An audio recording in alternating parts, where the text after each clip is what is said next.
तो आज हम एक ऐसे विषय पर बात करने जा रहे हैं जिसे भारतीय लोकतंत्र की बुनियाद कहा जाता है। हम सब ने स्कूल में इसके बारे में पढ़ा है, पर शायद इसकी असली गहराई को कभी नहीं समझा। हमारे पास सोशियोबाइट्स का एक दस्तावेज है और आज का हमारा विषय है मौलिक अधिकार या फंडामेंटल राइट्स, जिन्हें अक्सर भारत का मैग्ना कार्टा भी कहा जाता है। और ये सिर्फ कुछ नियम नहीं है। नहीं, ये तो संविधान की वो आत्मा है जो हर एक नागरिक को एक गरिमा और आजादी की गारंटी देती है। बिल्कुल। और देखिए, हमारा मकसद यहाँ सिर्फ ये दोहराना नहीं है कि ये अधिकार कौन कौन से हैं। नहीं, वो तो कोई भी टेक्स्ट बुक बता देगी। एग्जैक्टली। हम ये समझने की कोशिश करेंगे कि इन अधिकारों के पीछे की सोच क्या थी, इनमें आपस में क्या तनाव है और आज के दौर में इनके क्या मायने हैं। तो चलिए इस दस्तावेज की परतों को खोलते हैं। और शुरुआत शायद सबसे जरूरी सवाल से करनी चाहिए कि ये अधिकार आखिर हैं किसके खिलाफ। दस्तावेज साफ कहता है ये राज्य की मनमानी कार्रवाइयों से हमें बचाते हैं। मतलब सरकार से? सरकार और उसकी सभी संस्थाओं से। ये सरकार और नागरिक के बीच एक लक्ष्मण रेखा खींचते हैं। लेकिन क्या ये सिर्फ एक नैतिक वादा है या इसमें कोई रियल पावर भी है? क्योंकि अधिकार शब्द सुनने में तो बहुत अच्छा लगता है, पर अगर उसे लागू ही ना करा सके तो वो खोखला है। हाँ। और यहीं पर सबसे दिलचस्प बात आती है।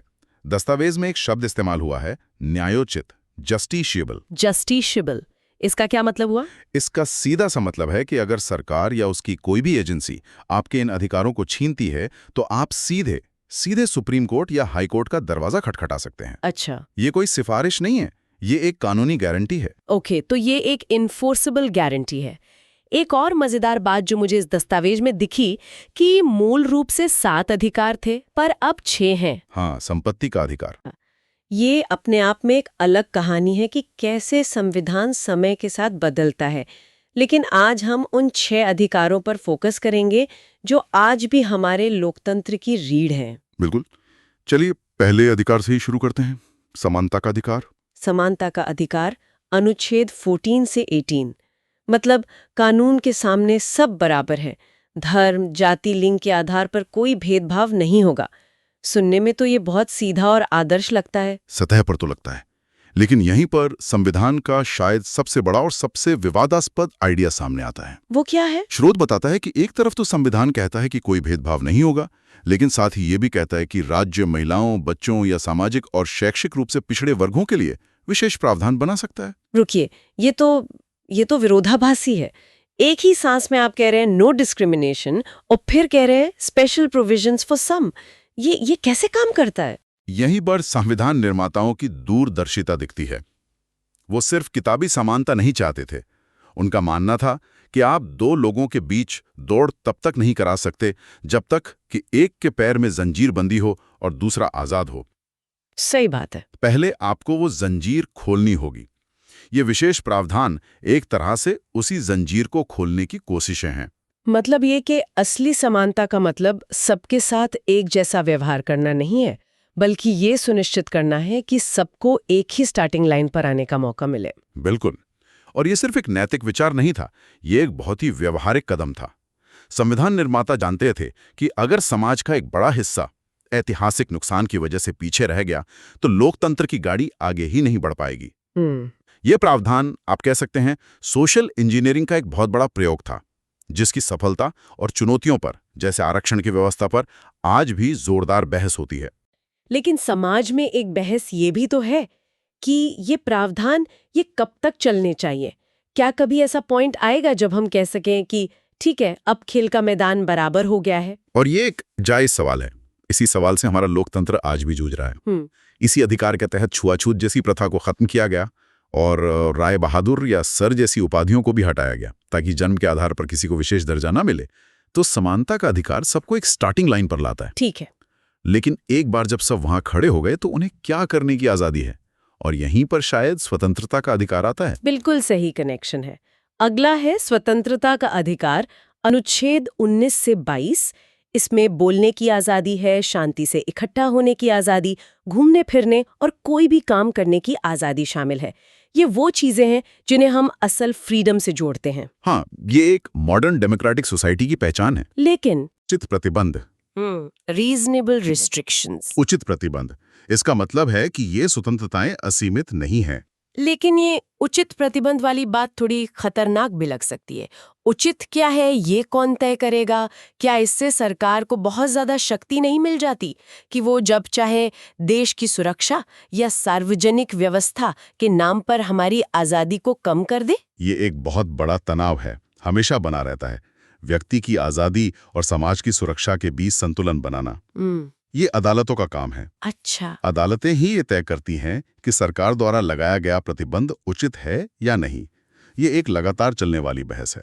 और एक बात जो मुझे इस दस्तावेज में पढ़कर काफी चौंकाती है, वो ये है कि शिक्षा के अधिकार को, मतलब अनुच्छेद 21A को, स्वतंत्रता के अधिकार के तहत रखा गया है। मैं तो इसे एक अलग श्रेणी में देखती। इन दोनों के बीच क्या गहरा कनेक्शन है? ये एक ब्रिलियंट मूव था। जरा सोचिए, अगर कोई व्यक्ति पढ़ लिख नहीं सकता तो वो अपनी अभिव्यक्ति की स्वतंत्रता का इस्तेमाल कैसे करेगा? सही बात है। वो अलग अलग पेशों के बारे में जानकर कोई भी पेशा अपनाने की स्वतंत्रता का चुनाव कैसे करेगा?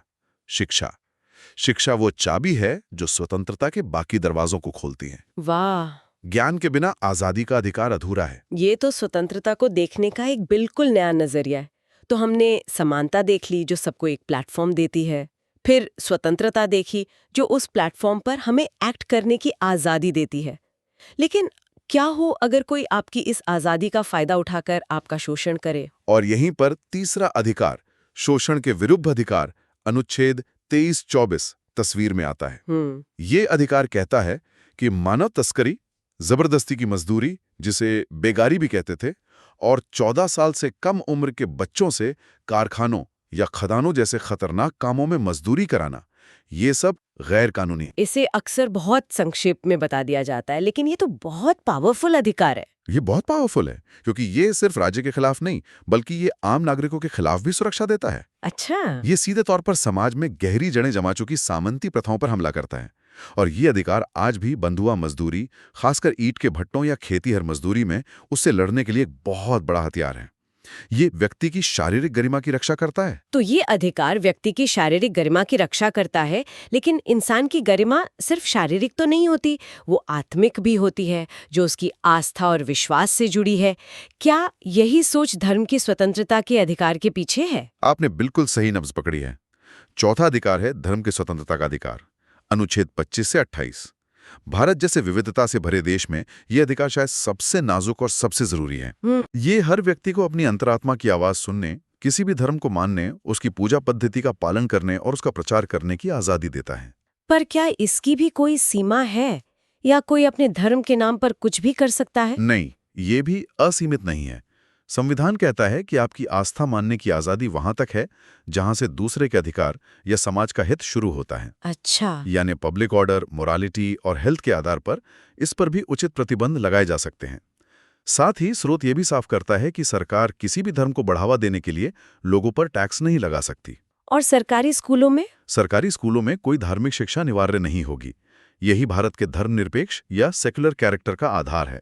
और सेक्युलर का मतलब धर्म विरोधी होना नहीं है, बल्कि राज्य का सभी धर्मों से एक समान दूरी बनाए रखना है। एग्जैक्टली। राज्य का अपना कोई धर्म नहीं होगा, वो सबके साथ बराबर का व्यवहार करेगा। अब यहीं से एक और सवाल उठता है। क्या? भारत में इतने सारे धर्म हैं, भाषाएं हैं, संस्कृतियां हैं, तो क्या समानता का मतलब ये है कि सबको एक ही रंग में रंग दिया जाए? नहीं, ऐसा तो बिल्कुल नहीं होना चाहिए। विविधता ही तो हमारी पहचान है। और इसी पहचान को बचाने के लिए है 5वां अधिकार, संस्कृति और शिक्षा संबंधी अधिकार, अनुच्छेद 29 और 30। ये खास तौर पर भाषाई और धार्मिक अल्पसंख्यकों, मतलब माइनॉरिटीज को अपनी भाषा, लिपि और संस्कृति को बचाने का अधिकार देता है। साथ ही उन्हें अपने एजुकेशनल इंस्टीट्यूशंस चलाने का भी अधिकार देता है। तो ये इस बात की पहचान है कि इक्वालिटी का मतलब यूनिफॉर्मिटी नहीं है। बिल्कुल। एक मजबूत लोकतंत्र अपनी विविधताओं का जश्न मनाता है, उन्हें मिटाता नहीं। आपने सही कहा।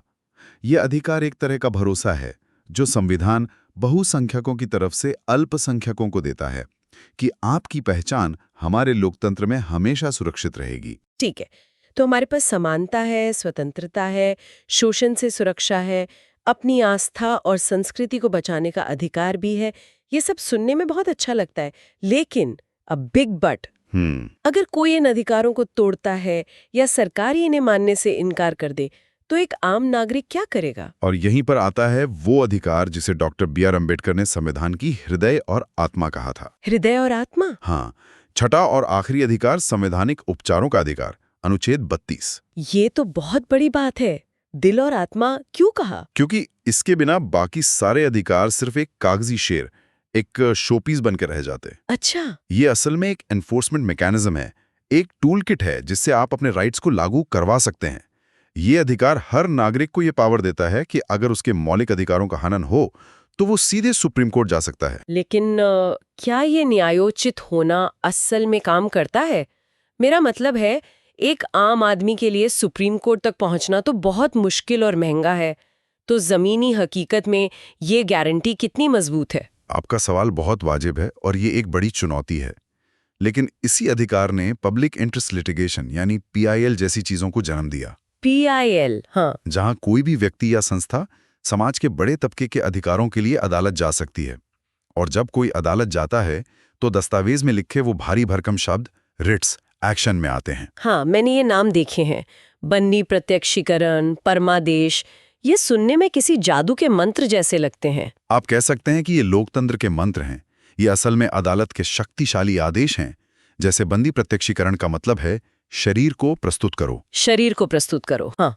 अगर पुलिस किसी को गैर कानूनी तरीके से हिरासत में रखती है तो कोर्ट ये रिट जारी करके कहती, उस व्यक्ति को हमारे सामने लाओ, हम तय करेंगे कि उसकी हिरासत लीगल है या नहीं। अरे वाह! ये व्यक्ति की आजादी का सबसे बड़ा रक्षक है। और बाकी, जैसे परमादेश क्या है? परमादेश या मैंडेमस एक तरह से अदालत का वो नज है जो किसी सरकारी अधिकारी को कहता है, आप अपना काम कीजिए जिसके लिए आपको रखा गया है। मतलब अगर कोई अधिकारी अपना कानूनी कर्तव्य नहीं निभा रहा तो कोर्ट उसे ऐसा करने का आदेश दे सकती है। इसी तरह और भी रिट्स हैं जो न्यायपालिका को कार्यपालिका पर नजर रखने की शक्ति देती हैं। ये रिट्स ही हैं जो अधिकारों को जमीन पर हकीकत बनाते हैं। तो अगर मैं इसे संक्षिप्त में देखूं, ये 6 अधिकार एक दूसरे से बहुत गहरे जुड़े हुए हैं। समानता सबको एक धरातल देती है, स्वतंत्रता उस पर आगे बढ़ने की आज़ादी देती है, शोषण के खिलाफ अधिकार उस सफर में सुरक्षा देता है। धर्म और संस्कृति के अधिकार हमारी पहचान को मजबूत करते हैं और आखिर में संवैधानिक उपचार का अधिकार इस पूरे स्ट्रक्चर को गिरने से बचाता है। आपने इसे बहुत खूबसूरती से समेटा है। ये एक ऐसा ढांचा है जो व्यक्तिगत स्वतंत्रता को समुदाय और राज्य के हितों के साथ संतुलित करता है। ये एक जीवंत दस्तावेज है जो एक न्यायपूर्ण और मानवीय समाज बनाने का वादा करता है। और उस वादे को पूरा करने के लिए हमें और आपको टूल्स भी देता है। बिल्कुल। यह एक बेहतरीन सारांश है।